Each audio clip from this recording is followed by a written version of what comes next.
Thank you for joining us this evening on The Frame, your Framingham News in Focus. My name is Brendan Fitzpatrick. We begin tonight with some updates on infrastructure. There is an end in sight to the construction along Union Avenue. The city's financial subcommittee met on October 10th for an update on the timeline of the project. It's caused a headache for drivers with slowdowns and detours all summer long.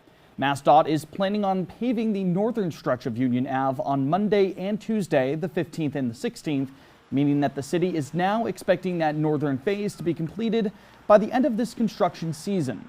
From there, Framingham officials are expecting work on the southern portion sidewalks to wrap up soon as well. William Sedowitz is the chief engineer for public works in the city. There's still a number of utility poles that prevent final pave, so that'll be next construction season, but I expect they'll do a good job getting everything buttoned up for the winter. The city has also implemented what they call temporary traffic calming measures on Salem End Road between Temple Street and Badger Road. This comes in response to speeding and safety concerns brought to the city's traffic commission by District 6 constituents. The calming measures included the addition of stop signs on Salem End Road at the eastbound and westbound approaches to Singletary Lane and a temporary traffic diverter island east of Badger Road. As of now, these measures are temporary, but if proven successful in reducing speed and concerns, the traffic commissioner may consider making them permanent by presenting the changes to the city council. Other alternatives discussed include speed feedback signs and speed humps. In other news, Election Day is right around the corner in Framingham. The District 9 City Council preliminary election here in the city was just a few weeks ago, and voter turnout numbers were remarkably low. Only 62 residents of the 3,000 total registered voters in District 9 went to the polls on September 19th as incumbent Tracy Bryant and challenger Jose Ferreira advanced to the November 7th general election. Professor in Political Science, Law, and Global Studies at Framingham State University, Dr. David Smales, said that this is not an issue exclusive to the city, especially without national or statewide ballot topics or major local events like the initial election of a mayor, such as what Framingham had a few years back. Low voter turnouts for local politics is a familiar trend across the country. The world's changed where it comes to voters, and one of the things that's changed is that people are a lot more mobile. They move around a lot more. They're at a younger age when they do that. And a lot of people just don't feel all that invested in local politics for that reason. Smales explained that older residents who have lived in their neighborhoods for years are more often up to speed with local political scenes. The challenge then is motivating municipal voters in other demographics, those who are not already plugged in by the time polls open, and those who may be voting solely based off of the names that they recognize. The Frame will be sitting down with Framingham City Clerk Lisa Ferguson next week to follow this story. Join us then to learn about voter turnout and what you need to know to be prepared for Election Day in November. And a reminder that the last day to register for voting in Framingham elections is October the 28th at 5 p.m. That's 10 days prior to Election Day, November 7th. You can register online at framinghamma.gov. You can also call the city clerk's office to learn more at 508-532-5521. The Framingham Police Department has received a grant for the purchase of body cameras. More than $3.6 million in grant funds were distributed by Massachusetts Governor Maura Healey's administration to more than 40 police departments across the state, including the one in Framingham. At the October 3rd City Council meeting, FPD Chief Lester Baker discussed the $211,000 grant, which will cover the costs of the body cam IT and equipment. Chief Baker also stressed an urgency to provide tasers to his officers, which was approved by the council as well. My deepest concerns were the tasers, because the tasers, we need to get the officers trained up on the new platform, and we need to do that right now. The body cams came up with this, and we keep working with this, but the reason why I was originally here was for the tasers, so we can get the tasers, this new contract, we can get the officers trained, so we not have officers on the street without tasers. The city opted for a 5-year contract for both the tasers and body cameras. If you want to learn more about the stories presented here on The Frame, you can visit our website, www.theframe.news. We've got you covered, from local weather and traffic to other stories that matter to your community. In May of 2023, United States Surgeon General Dr. Vivek Murthy released an advisory on the epidemic of loneliness. This inspired several local faith-based organizations to create a series called the Together in a Loneliness Epidemic. The goal of the series, which travels to a number of different locations around Framingham, is to keep the conversation about loneliness going and discuss the healing effects of social connection and community. Loneliness was a topic of discussion throughout the COVID pandemic, when separation and isolation were commonplace. But even now, as we're shifting farther away from the height of the pandemic, this epidemic of loneliness is not going away anytime soon. At least that's what Rabbi Allison Poirier from Temple Beth Shalom here in Framingham looks at it. In fact, the way she sees it, loneliness is nothing new, but openly talking about it could be a game changer for the better. The Frame's Mackenzie Wright sat down with them to learn more about this series. This is our weekly focus. A lot of people feel lonely. You can be lonely even when you're surrounded by people, and you don't have to be lonely alone. And so that's part of what this conversation is trying to do, is to say there are a lot of people who are lonely. There are also a lot of points of connection available. And can we just kind of bring those things into the light so people know where they are? We're all hosting this series called Together in a Loneliness Epidemic. Temple Beth Shalom, Edwards Church, Open Spirit, Greater Framingham Community Church, and the Framingham Interfaith Community Association. We have so far 3 events planned. We're just trying to have some conversations about why we feel lonely, what we're doing about it, and to sort of gather everybody's different ideas about how we're combating this epidemic, because we think there's probably a lot out there, and we just kind of want to hear from each other and do this together. What do you think the loneliness kind of stems from?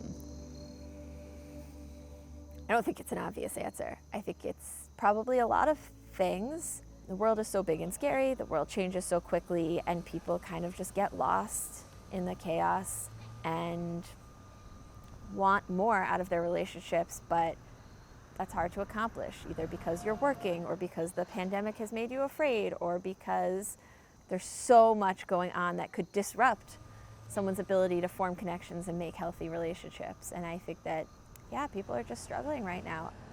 I feel like through COVID, loneliness got talked about a bit more. Do you think that that brought more awareness to loneliness, or do you think it's still something that isn't talked about as much as it should be? I think it brought some more awareness. I think that, so this series was inspired by the Surgeon General's book called Together, and he talks about how this epidemic was going on before the other epidemic, the big epidemic, right? The loneliness epidemic was happening. It got some attention during the COVID pandemic because it was so in your face and because it was happening to everyone. And then as we want to get back to normal, kind of want to pretend that we're not lonely anymore. And so the attention it was getting is maybe fading again. But I think it's probably been here pretty steadily the whole time, and sometimes we see it and sometimes we don't, and sometimes we want to deal with it, and sometimes there's a lot of shame involved in being lonely. There's a lot of value placed on this sort of like rugged individualism and being self-sufficient and being okay. And even though we've obviously made lots of progress about mental health issues, there's still a lot of stigma, there's still a lot of shame. And so physical isolation made it okay to say, I'm lonely. But now that we're not as physically isolated, we're embarrassed that we're still emotionally feeling alone. And we shouldn't be, because it's happening to everybody. Nobody should be ashamed to be lonely, because everybody has experienced loneliness. And so you don't have to make yourself more alone by being embarrassed about it. And if we've all experienced it, then we all have that empathy ready to go for somebody. And it just doesn't have to be that hard if we can kind of get it out there and talk about it and talk it through. And you mentioned, the term epidemic. What are the implications of that? I mean, that's kind of a shocking term, but as you said, it's very widespread. Yeah, I love that the Surgeon General is calling it that and is taking it as seriously as physical health challenges, and calling it that and showing the physical health, I think, helps some people get over the stigma of like, oh, just buck up. No, there's a real problem here that you have to take really seriously. Physical implications of a mental health crisis. There's stuff about the risk of heart disease, the increased risk of mortality, the increased risk of cognitive decline and dementia. It's not just on that person to go out and make friends. It's this is something that the community and that person's family and health professionals and whoever's taking care of them need to take that seriously as a health crisis too. The schools are trying to deal with it, the senior centers are trying to deal with it, every sort of nonprofit or social service agency is trying to address this. So I think that starting this conversation and the more community organizations that can connect, the better. The reason that we're doing this, I think that we are so well equipped to just step in and be there for a person. Like, who better to come in? One thing we haven't talked about yet is the importance of third spaces, because so much of our life is spent either earning or consuming. And in a house of worship, you don't have to do that.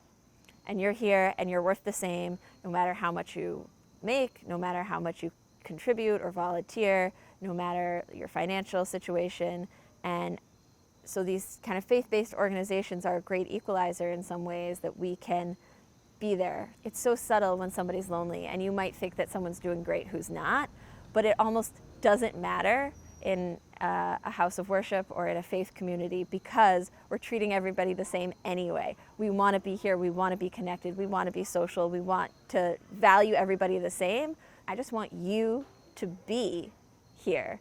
And that's a great step in solving loneliness. You don't have to prove your worth to me. I'm just happy that you're here. And that's a great place to go if you're feeling lonely and unconnected and like not sure of what you can do. And there are tons of organizations in the city doing that too. So the more of us who can get together and kind of lift that up, the better. Rabbi, thank you so much. Oh my goodness, it's my pleasure. Thank you, thank you.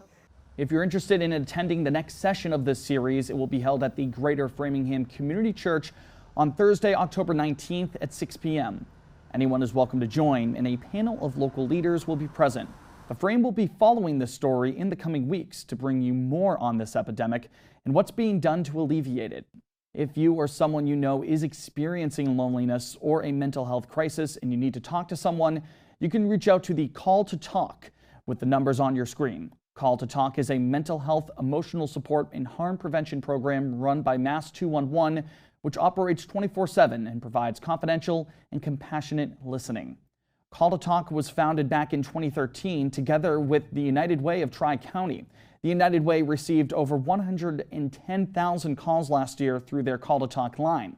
It's one of the many valuable resources that the United Way provides to 35 communities in our region, including right here in Framingham. From food pantries to educational programming, the United Way has helped countless families and individuals in our community. And they have a big weekend coming up with their annual United Way 5K. We caught up with the United Way and Jack's Abbey to learn more about this important event. The need is great. Our food pantries and hot meal services across the board are seeing increased numbers of families registering every week, and I'm talking hundreds of families. We provide books for at-risk children. It's our early literacy program. Those programs Sandy just mentioned really only scratch the surface of the immense amount of work done here at the United Way of Tri-County offices on Park Street. Their mission? To be there for the community in any way they can. That means countless resources, many of which are multifaceted. Take, for example, Call to Talk. Not only the telephone, but they also do text. They have a group called the Lost Team that actually goes out to the sites of a suicide and assists families and survivors. We have Telecheck that we offer outbound calls to at-risk seniors who have had some kind of a life-altering event to tuck in on them. UWOTC event organizer Sandy Baldy noted that United Way is always growing its initiatives. Next spring, they will be facilitating a community garden behind their Pearl Street cupboard and cafe, and are excited to introduce a mobile pantry on wheels. Making all of these efforts possible relies on the generosity of the community around them, which is why they hold a number of different fundraising events throughout the year, including their annual United Way 5K. It's just a great local race. It's a great time of year. The leaves are changing. People love to come out. The running community, even people that don't run, people that walk, that want to participate, that want to support our services. We love working with people in the community, not just the folks that we provide services to, but all of the businesses, organizations, and individuals that support our work. In comes Jack's Abbey, a family-owned brewery only a few blocks from United Way's Tri-County headquarters. They have hosted the United Way 5K for over 5 years. The community's why we're here, why we love it here. We feel that it's really important for us to step up and support our community. And there's a great network of people who really care about their neighbors and want it to be a thriving community. In addition to a monetary donation, a portion of Jack's Abbey's food sales from the event will go directly to United Way, and a free lager on the house is provided at the 5K's after party in the beer garden to help recuperate from that 3-mile trek. Co-owner of Jack's Abbey, Sam Hendler, says it's a great atmosphere for a great cause. Just awesome. Everybody's here for a great reason and to do some good and raising some money for the community and have some fun too. The goal is to raise $50,000. United Way says they're almost there. With over 400 runners already registered, they have room for up to 700 participants, and there's still plenty of time to register. The cost is $35, and every cent of that goes directly to United Way. It doesn't cost a lot of money, but it actually makes a very big impact in the community. It's really important that we take care of our neighbors and provide a community where everyone can thrive. The 5K will begin at 10 a.m. this Saturday, October 14th. If you're pounding the pavement for a good cause this weekend, we would love to see your photos or videos of your experience at that event. You can tag us on Instagram at @FrameNews_. Taking a look at our weather now heading into the weekend, Friday is looking like it's going to be a beautiful day with sunshine. Highs in the low 60s and cooling down to lows in the mid 40s. Saturday will be partly cloudy with the potential for some showers in the afternoon. Highs around 60 and lows sticking in the mid 40s. Finally on Sunday, it could bring some rain in earlier parts of the day. Otherwise partly cloudy with highs in the upper 50s and lows in the upper 40s. Let's take a look at what's happening in our community.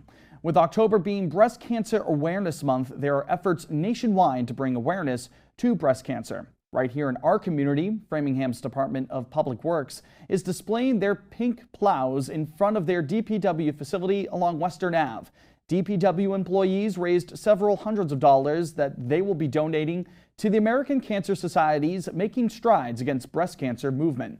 In addition to those plows, you may notice a billboard on the side of one of their sanitation trucks, which the department hopes will raise awareness about this disease. Framingham DPW Director Bob Lewis said in a statement, quote, "Our hope is that people will see the sanitation truck around the city this fall and the plows in action this winter and be reminded of the importance of early detection and screening to save lives." According to the Centers for Disease Control and Prevention, around 300,000 women are diagnosed with breast cancer every year, along with 2,800 men. If you'd like to learn more information or find a location to get screened, you're encouraged to call the number on your screen, 1-800-227-2345. That will direct you to the American Cancer Society's Cancer Information Specialists. They're there to help you 24/7, 7 days a week. The Danforth Art Museum will be hosting a reception this Saturday the 14th to celebrate their Fall of 2023 exhibit artists. Kate Holcomb Hale, Marissa Companion, and Torrance York all have collections on view, among other arts and artists. The staff at Danforth hope this event will get the community excited about the exhibitions that they're proud to present. They invite you to join them at 6 to 8 p.m. The event is free. And speaking of local culture, the Framingham Historic District Commission is now accepting applications from people who would like to volunteer and join them. The group is made up of residents who preserve historic buildings and landmarks while aiming to balance historic preservation with modern-day needs of those living and working in the city. A total of 5 seats are open on the commission. Applications are due by next Friday, the 20th. A reminder that The Frame is an initiative of Access Framingham, your local community media center located right here at our Vernon Street studios. Thanks to them, we're able to present The Frame to you. Access Framingham can be found on RCN Channel 3, RCN HD Channel 1100, Comcast Channel 9, and Verizon Channel 43. More details can be found online at www.accessfram.tv. That's going to do it for this week's Framingham News in Focus. For all of us here at The Frame, we want to thank you for spending time with us tonight. My name is Brendan Fitzpatrick. We'll talk to you next week. Take care.